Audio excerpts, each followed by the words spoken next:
Карабалина Адема Мұхамбеталиевна Ахмет Байтұрсын атындағы мектеп алды сынып тәрбиешісі. Және сәлеметсіздігіне Қобылан Аңса Заңгерұлы мектеп алды сыныбы оқушысы.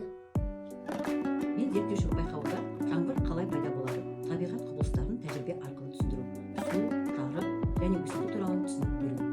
Мен сіздерге зейін кітап әкелген жоқпын. Бұл табиғатта сырлы кітабы. Бұл кітап маған жаңбырдың құпиясын айтты. Біз табиғаттың сырлы кітабы деген кітап жасадық. Бұл жерде мына жерде тәжірибе жасау үшін біздерге бірінші банка керек. Банкаға ыстық су құйылады. Ыстық су құйылып, одан ол буға айналады. Будан бұлт жиналып жаңбыр жауады. Міне жаңбыр қалай пайда болады? Судың буынан күн ысығанда су аспанға көтеріліп, ол буға айналады. Будан жаңағыдай жаңбыр жауады екен. Енді аңсақ, екеумізге тәжірибе жасау үшін, жаңбырдың қалай пайда болатынын тәжірибе жасау үшін бізге ең бірінші банка керек екен. Осы банкаға біздер ыстық су құямыз. Міне ыстық суды құямыз. Міне бірге құямыз. Ыстық суды құямыз. Осы ыстық судан банкаға құйдық. Енді оның бетін біздер жаңағы пленкамен жабамыз. Жапқаннан кейін бұдан бу пайда болады. Бу пайда болып, бу жоғары көтеріліп, мынандай бұлтқа айналады. Көрдің бе? Бұлтқа айналып.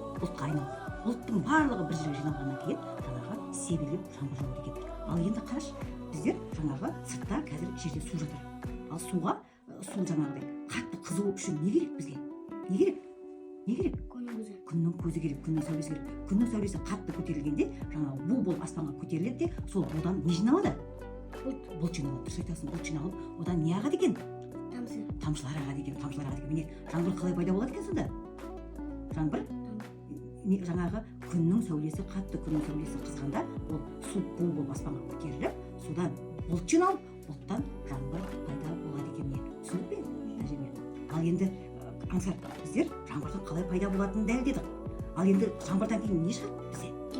Кемпірқосақ шығады. Біздің табиғаттың сырлы кітабында кемпірқосақ бар ма екен? Міне, жақсы мінтірді. Міне, ал кемпірқосақ шығады. Ал енді түсіндіріп жіберейікші міне, кемпірқосақ шығу үшін не қажет? Біз осыны қолдан тәжірибе жасап көрсете аламыз ба? Көрсете аламыз, жақсы. Ал енді соны екеуміз бірге көрсетейік.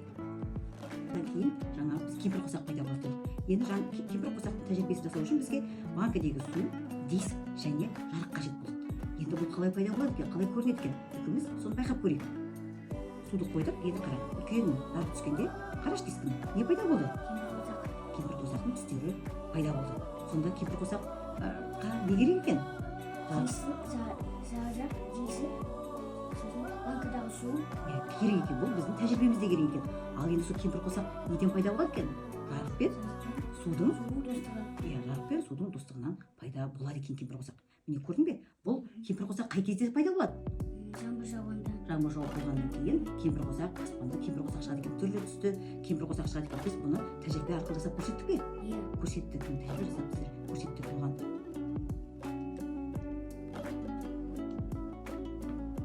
Кітабымыздың 3-ші бөлімі. Өмірдің құпиясы. Су ішкен өсімдік, бұл су ішкен өсімдік. Су болса өмір бар, су болмаса өмір жоқ. Бұл жерде жаңағы біздерде өмірдің құпиясы 3-ші бөліміміз, кітаптың 3-ші бөлімі өмірдің құпиясы. Су болмаса жаңағы өмір жоқ. Міне, су құйылмаған өсімдік не істеп жатыр? Қурап жатыр. Ал күндегінде су құйып баптап жүрген өсімдік қалай болып тұр? Қурамаған, керемет болып өсіп тұр екен. Сонда бізге су керек пе екен? Су керек екен. Суды қадірлеп білуіміз керек екен. Енді кітапты жабаймыз. Міне, бұл табиғаттың сырлы кітабын біздер жаттық. Не үйрендің бұл кітаптан? Не үйретсің? Кемпірқосақ және гүлдердің өмірі туралы, гүлдердің су құйғанда қалай гүл өсетіні, ал су құймағанда жаңағы қурап қалатынын біздер үйрендік. Бұл кітап маған бір нәрсе үйретті. Ғылым жай сөз емес, ғылым біздің өміріміз. Мен кішкентай